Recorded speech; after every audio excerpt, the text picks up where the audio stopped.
and welcome to the Double Fall Podcast. I'm one of your co-hosts, Will. I'm accompanied by a very special guest, Hubs from Barstool Sports. Go follow Stool Tennis. He's helping grow the game. But Hubs, we absolutely killed our semifinals predictions. I thought we nailed both of those matches right on the head. We did. I'll say this: Musetti fought a little bit harder than I thought. Where I was like kind of worried we weren't going to get Carlos Sinner for the final after that first set, and then it's halfway when he broke back to force the tiebreak in the second. I was like, "Oh, what are we doing, Carlos?" But then, Carlos wears these guys down, and he found it in the third, and that was all she wrote. That Novak Sinner match was always kind of going to go that way. Tight sets, man. Novak, to his credit, he fought hard. That's as close as a straight sets victory is going to be. Oh yeah, and we have to respect Djokovic, what he's doing at his age. I thought he played pretty well. It was just Sinner was just like too much game. Like he was just like the younger prime version of Djokovic, where Djokovic just didn't have that elite level to hang with like his pace, his angles, movement. Like Djokovic, to his credit, was trying everything. The first set, he was clearly doing the whole drop shot tactic that he did on Zverev, try to get Sinner moving forward, try to get his legs a little bit. And then I thought the second set and on, he was more willing to try winning from the baseline with Sinner. And, he's Novak Djokovic. He's the best of all time moving side to side. So he could hang there. Jannik, seriously impressive. I mean, he's an absolute machine. And he hasn't dropped a set on his way to the finals. So, I mean, we're in for an all-time blockbuster. I'm glad we got it. I was impressed by Musetti. Obviously, I'm a little biased towards the one-hander, and he's one of my favorite players, but everybody was like, Carlos is going to take this easy. Carlos is going to kill him. To his credit, man, he absolutely pushed Carlos, and I thought it was super deflating from Musetti's angle, where he does break back in the second early on, breaks back to get to the tiebreaker, and then Carlos just, when it matters the most, if you're getting a focused Carlos in that breaker, it was just too much. And Musetti saw such a huge uphill battle to climb in that second, especially when Carlos started playing better. It was kind of like he knew. I know the injury and everything. I believe it was like his left thigh he was saying was hurt, which was kind of a bummer because I guess that's just the toll of going deep at every single Clay 1000 finally caught up to him. So maybe next year that's something to think, but absolutely great building blocks for Musetti to build on going forward. Now he has that belief. Now, hey, you showed that you can hang with Carlos Alcaraz at the peak in the biggest stage for 2 sets. Now, maybe next year he goes 3 to 4 sets, at that level. And then maybe in a couple of years or a couple of times they play, he could actually learn how to beat him. So I was super impressed. Musetti, he's going to be like the next Casper Ruud, where he's just deep in every single Roland Garros every single year. And when it comes to clay season, it's going to be Musetti time. And I can't wait because he's a joy to watch. He's so much fun to watch as a one-hander because he's not like the cookie cutter, baseline, huge basic line game which just relies on their serve forehands. Like he mixes it up so much fun. You never know what you're going to get when you turn on a Musetti match besides, incredible shot making. So I was really happy that he, pushed Carlos. So yeah. So a couple things. So we had talked about in the Musetti match in our preview how him having to work for his serve and not having as many free points was going to hurt him, and having to move like that. Like, yes, he went deep in the 1000s as well, which definitely added up. But I think how intense and stressful those first 2 sets were on his body. And Carlos just, that's easy for him. He can go 5. Yeah. There's a reason why Carlos has that 5-set record. When it gets he's ready to go. Other guys on their last breath, he's like, no, I can go 10 if we want. But like, when you push it like that and everything is so difficult for you, it adds up. And that is, we predicted that was going to happen. And on the flip side with Novak, I thought it was just such an interesting parallel that for all of Novak's career, it's the suffering that he brings on his opponents, and he the joy he has, and finally he's met someone who does it to him. And Carlos does too, but that was a little different when facing that version of Sinner, where it it's truly facing his younger self, I thought, in a way. And now Novak knows what that has felt like to bring on to the whole tour for 2 decades. Like he finally experienced it, and that's why I'm not. He's leaving the door open both ways, whether this is it or whether he's going to continue. I'm not really sure why he would continue because he's done everything. He's beaten the game of tennis. And like we said, that Margaret Court record is so phony. So like he's not really chasing that. But it is fascinating that he truly is the third best player. He's the third best guy to beat on the tour at these slams. Yeah. Like it's not Zverev. Oh, no way. It's not an American yet. It's him. It's Yeah. after Carlos and Sinner. He's the third best guy still, and that's crazy at 38. But there's no one else above him. Yeah, I think soon we're gonna see like this year, like Draper, Musetti. These guys were not like established top 10 players last year. We're seeing their ascent this year.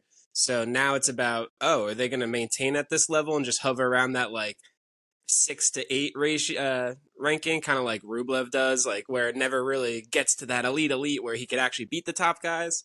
So that we're gonna see, but it'll be a little bit more interesting at Wimbledon because I was gonna say obviously like that plays to bigger servers. So a Draper could be more of a guy to beat at Wimbledon than Djokovic. Although obviously Djokovic owns Wimbledon. Yeah. But it does. He's much more. I feel like he's a better clay court guy than than the guys right below it, like in that 5 to 10 range. Yeah. But maybe then you throw in a Berrettini. We'll see what he's like health wise, and a Draper and the Taylor should be a better. I feel like grass court guy. Tommy plays well on the grass. Not to say he's better than Djokovic, but so does Musetti, dude. He made the semifinals last year. Right, and that is such to Musetti's credit that like I feel like his game should not be good for grass, and like it is. Yeah, I mean, he's good on grass because like he has unbelievable touch, and his slices are more effective on grass.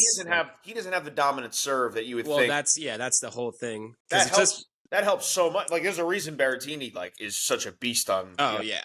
Agreed. Though when he made that one slam final. To Musetti's credit, he has so many other tools in his bag to allow him to succeed on grass when he probably shouldn't. But and then Ben, I think Ben should be just a better. Oh yeah. Like if he gets hot serving for like 2 weeks, it's like, what are you gonna do? Yeah, he hasn't shown that yet. Similar to like how Carlos didn't win the French until last year, and it's like that should be I thought that would have been the first one out of the way. Ben is I feel like the grass is developing a little bit slower, but it will.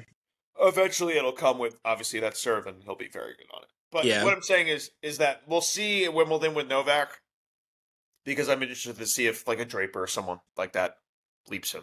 Definitely. And I think... he can get Sinner at Wimbledon, for sure. Oh, yeah. Like, that result will not happen at Wimbledon. That's just not where Sinner's game is not there for some reason. I don't know.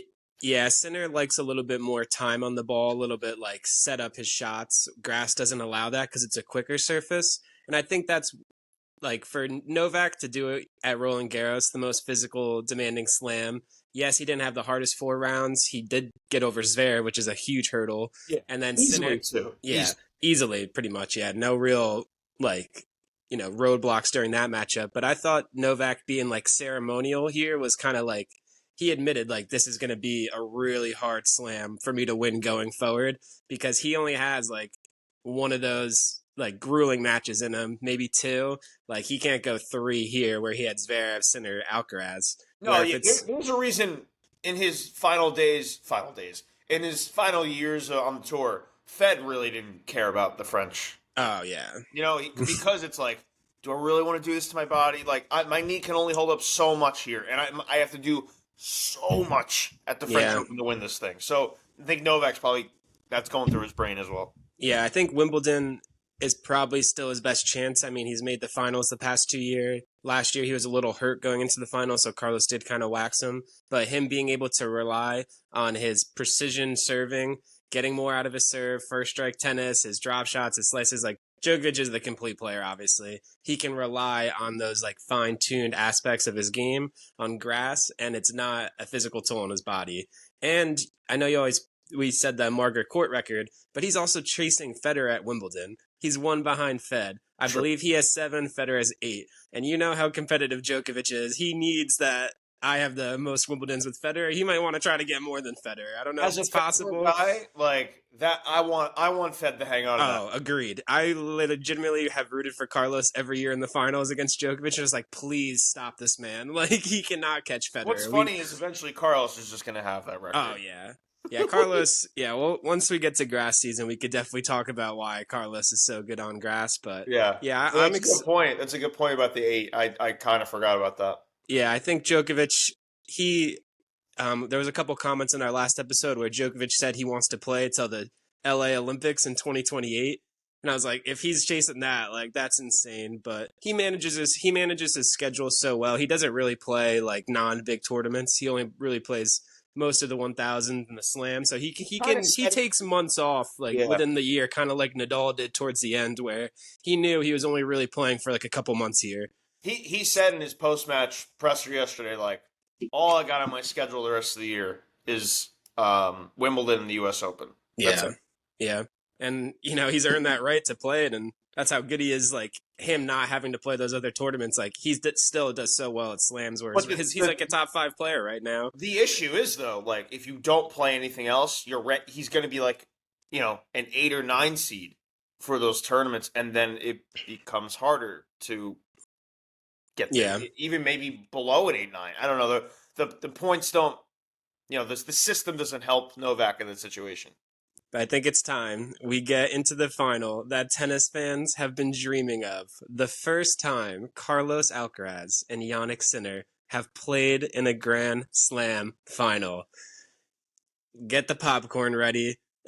I looked at the parallels between Federer and Nadal. I was like, oh, when was the first time they played in a Grand Slam final? 2006 Roland Garros. There has to be some parallel where this dynamic duo, the two best players in the sport, the two guys where their rivalry is going to propel this sport and have the most eyeballs and people paying attention the most. People want to watch this match. I can't wait. I wish it was today, but it is tomorrow morning. But do you give Sinner a chance to finally get revenge on Carlos and take him in the finals? Oh, of course. This is not going to be a cakewalk by any means. Now, I'll say this.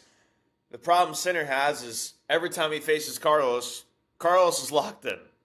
And obviously for a slam title, Carlos is going to be locked in. I believe this will be the first time one of these guys lose a slam final. Yeah, because Sinner has been absolutely lethal on the hard courts. Every time he's gotten there, he's won. And Carlos, I don't think he's lost either. No, yeah, Carlos. If he doesn't win a slam, it's because he loses before. So yeah, it's a good point. That'll be fascinating. Who breaks? The thing is, so like Sinner is the best player in the world because of his consistency, right? Like he doesn't lose to anyone below him. Like he won't get tripped up early in a slam. Whereas Carlos will lose kind of that focus. He's still got to maintain that focus that things get weird for him, like in the Zoomer match. Yeah. At this stage, though, I don't think that you can't really account for that, though. No. So I'm saying that's what separates who's the best player in the world, probably. But when they play each other, you're not getting the Carlos lack of focus. You're getting the best version of him. And that best version of him, his peak is better than Sinner's, in my opinion. And especially here. You want to talk about U.S. Open, that might be a different story. Yeah, hard courts out. You got to give it to Sinner, and natural surfaces. You want to talk about Australia, Sinner has the advantage. Oh, yeah. But at Roland Garros, in my opinion, Carlos Alcaraz has the higher peak. He has the forehand that can trouble Sinner. He has the movement.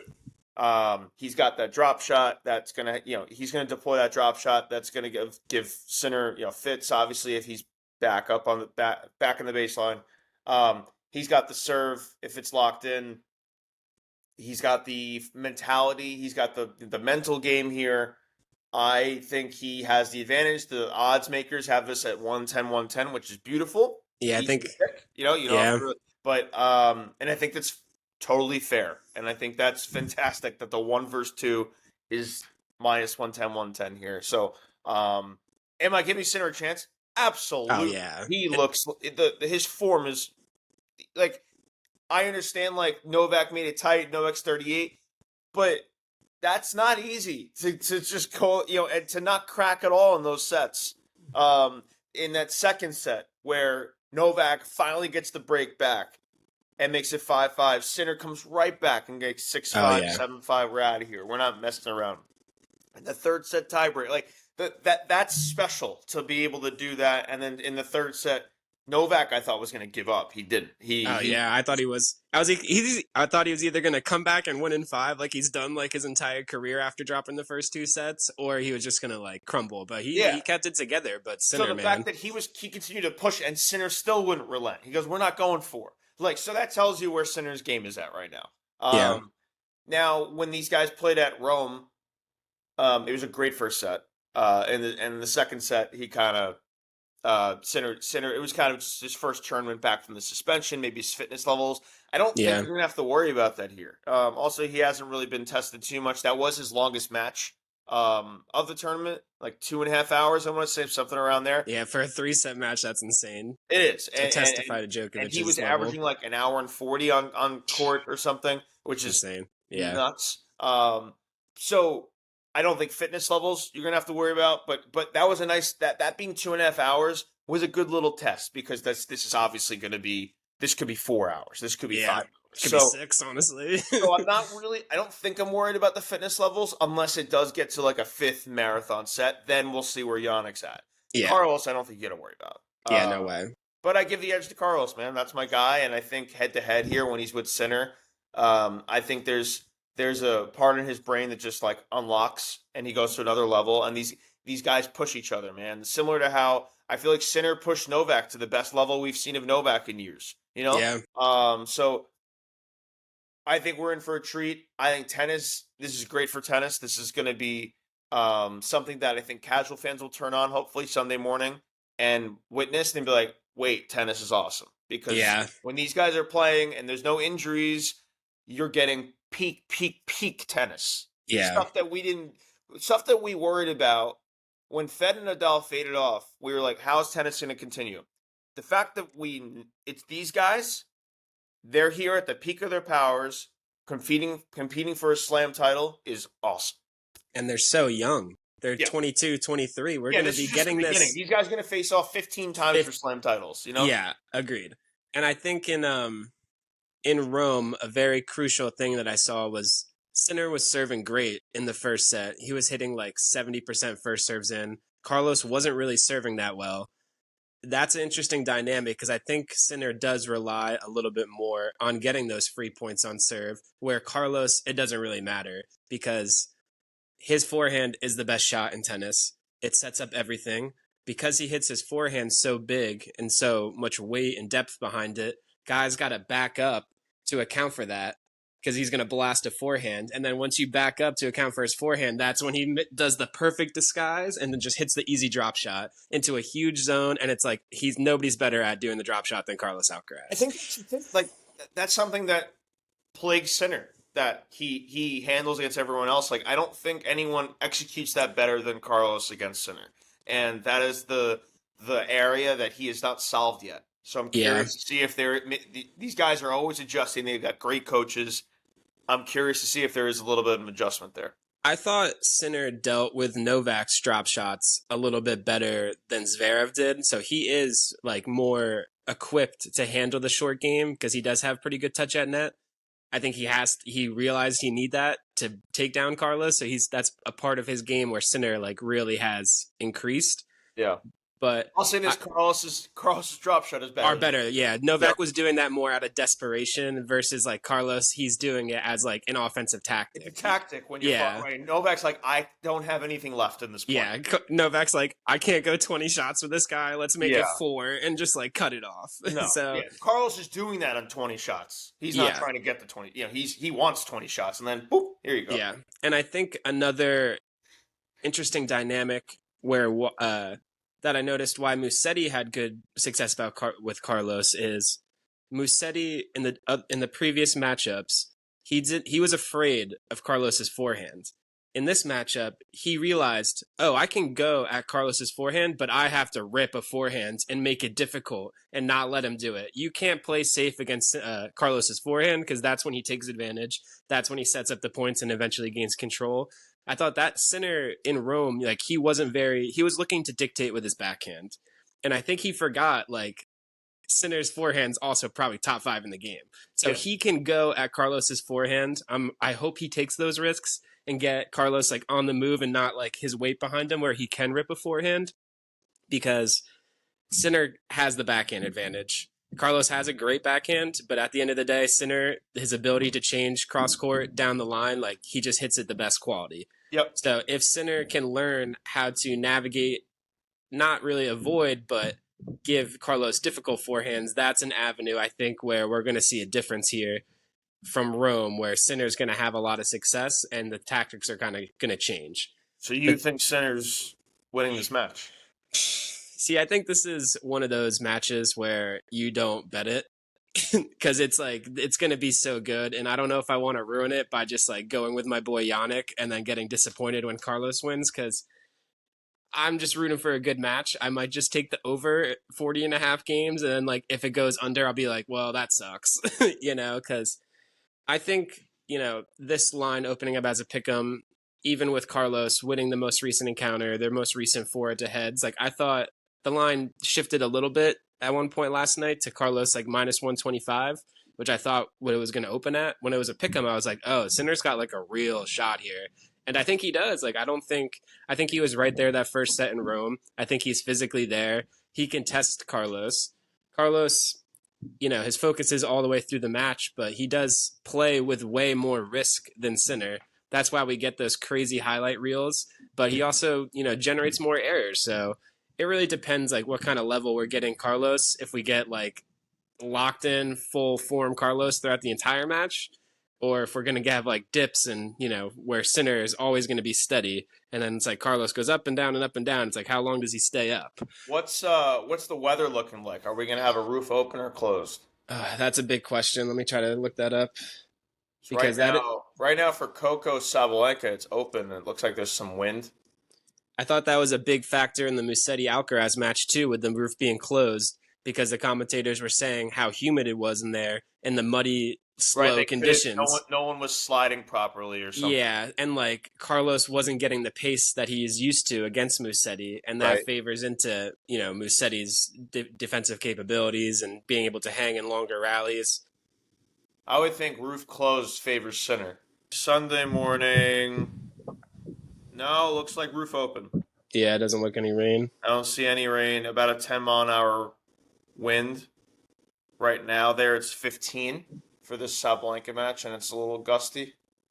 Yeah, if it is windy with the roof open, that would probably help Carlitos, just because the wind, it kind of slows it down slightly. But 10 miles an hour isn't that. Yeah, it's not that crazy. No. And like the humid conditions, if it gets like hot and humid in there. It's 64 though, so I don't think you're not getting that. I don't think you got to worry about that. Agreed. But I think we're in for an all-time epic. I can't wait for this match. I think, the storylines, whoever wins this match is going to carry the narrative going forward. And especially, I think Carlos also dominated the head-to-head. This is like, if Sinner loses this, then there's a real conversation happening. Yeah. No? Definitely. Because this is like at the biggest stage. Can you prove that you can beat this guy? Like, is it just going to be? Yeah, right. Then it becomes a mental part of it, and then also, definitely. Then you beg to ask the question, like, Jannik, what would you rather? Dominate everyone else, or beat Carlos? I think I'd rather have Carlos's situation. I think I would definitely take Carlos's career so far. Like, he beats everybody, wins the biggest tournaments, beats everyone in the biggest matches, and then not accused of steroids. Yeah, All right. That wasn't too much. I did a whole video on that. It wasn't really too big of a deal. That was more Yeah, of like his yeah, team. it yeah.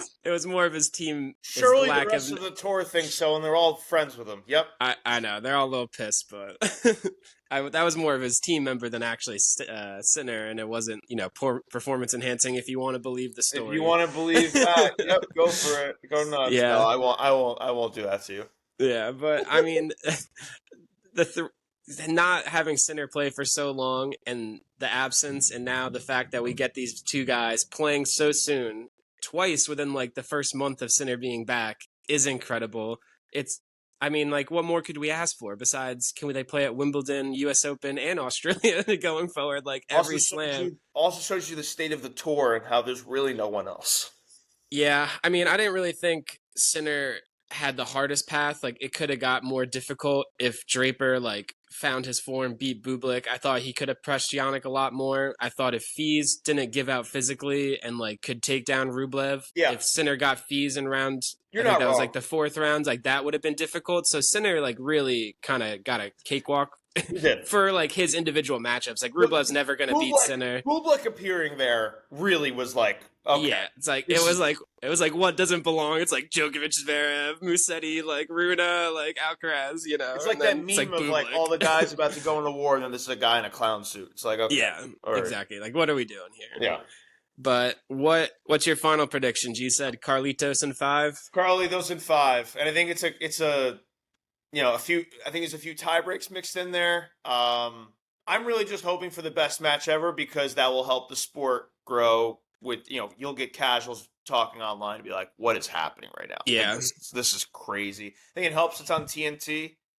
People know. People are starting to. They know where to find this match. That's helpful. They've done a good job of marketing it too. I feel like. And yeah, man, I think it's going to be fantastic, and I absolutely cannot wait to have my butt on this couch for 5 hours watching this Sunday morning. Definitely. The last thing I want is for like an injury or this to just be 3-0 and like a complete letdown. Yeah. I want the blockbuster. I want the epic. I want these two guys duking it out for 5 hours. I think I might just take the over as a fun little bet and then just enjoy the match.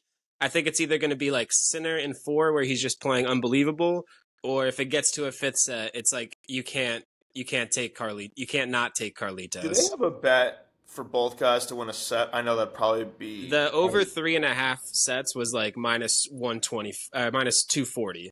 So they're pretty much, yeah. So they're pretty like, that's why I also kind of like the over, because these guys are so strong on serve that every set, one break is going to mean everything. Yeah, you're probably not going to get like a 6-2, right? Yeah, no way.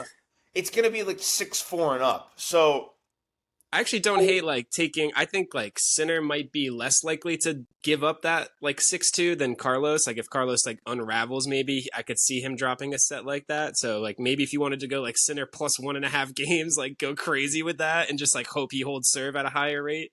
I'm just trying to think. 40.5. You should be, if it goes 4 sets, but not 5. You should be good at 40.5. You should. Yeah, you would need like a tiebreaker, and then if it's like 6-4, 6-3, 6-4, you're okay.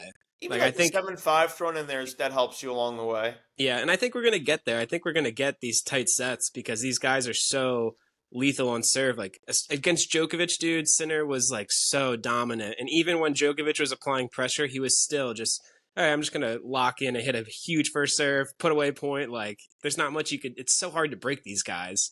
Where Carlos, like he did give Musetti a couple looks at a break.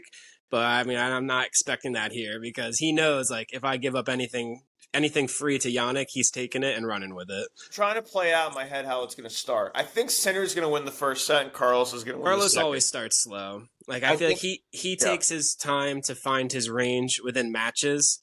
And then once he gets going, it's like, whoa, can't stop this train. Yeah, but he definitely starts slow occasionally. Yeah. Oh, Sabalenka is just gonna murder Coco here. Oh boy. Oh yeah, I can't wait to watch that match. I gotta turn that on. I have first set. I laid it on Sabalenka. I have straight sets, and I have her original money. I think it's gonna be very bad. I love that. Yeah, I agree. Coco's playing terrible. She shouldn't be in the final. Like this is not. Sabalenka's just on a different planet right now. Agreed. She's by far the best player in the world. It's not even close.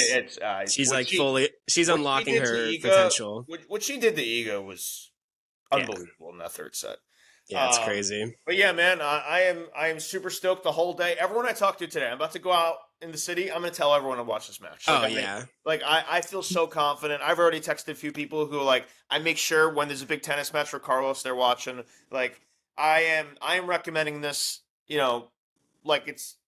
I don't know. I'm just trying to tell everybody watch this match. Agreed. Me too. Out of it. Like you want to have a good Sunday morning, you start watching this match.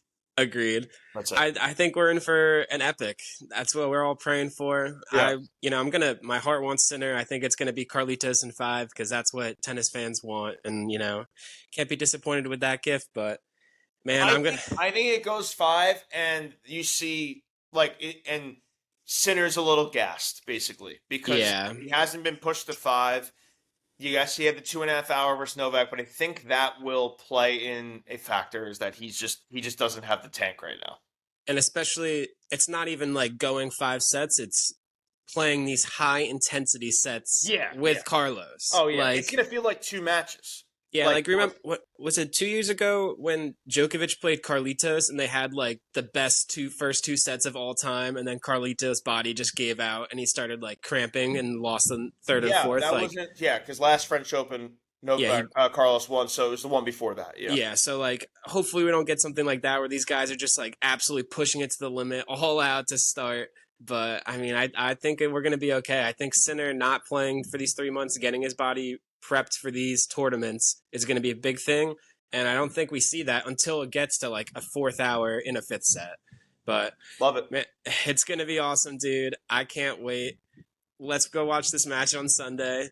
Thanks for coming on, Hubs. Go follow at Barstool Hubs on Twitter. Go follow Stool Tennis. Go help grow the game, and man, let's go watch this match on Sunday. For sure. You got me at to wake up at I did like a Bublik here. I'm not operating well in the morning. So yeah, I know I had to wake up too. So I had to get up here. But no, I'm happy to talk, and hey man, let's have a moment on Sunday. Yeah, I appreciate you coming on. We couldn't not talk about this match. So. No. But yeah, thanks for coming on, Hubs, and keep double faulting out there. Let's go watch some tennis on Sunday.